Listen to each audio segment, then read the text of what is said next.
guys. You see this face? This one right here, you see this face? This is the face of somebody who's taking a calculus refresher course, and I got stuck on the easiest concept, and I had to take the mastery quiz like 10 times, and I still have to take it one more time because I keep making these like silly mistakes. I'm not sure that I love math today, guys.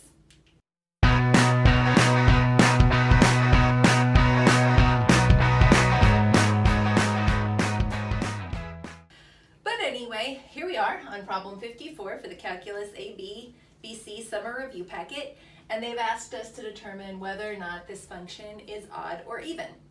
To me, it's pretty obvious that this is an odd function because your degree is an odd number, but it specifically said you need to prove it by plugging in negative x.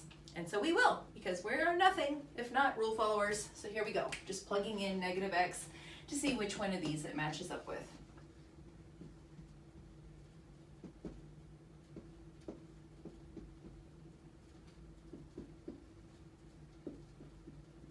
Okay, and so remember, so like I'm plugging in the negative x to right here, and then I'm going to cube it.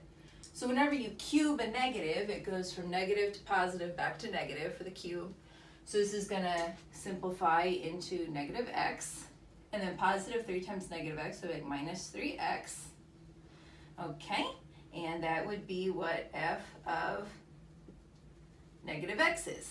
Could you factor out a -1 if you wanted to? You could. I don't see the need, but you could. You could. So anyway, we'll just compare it here. So is f of x the same as what you would get plugging in a negative x? Good catch. No, it's not. Is f of negative x what you would get if you basically flip the signs on the f of x function? Why, yes it is. This was positive x cubed plus 3x. This is negative x cubed minus 3x. Oh, yes. When we plug in negative x, we get the f of x function just with the opposite signs.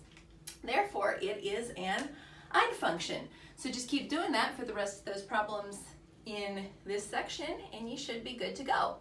But if you need more tutoring, don't forget you can always contact me this summer or next school year.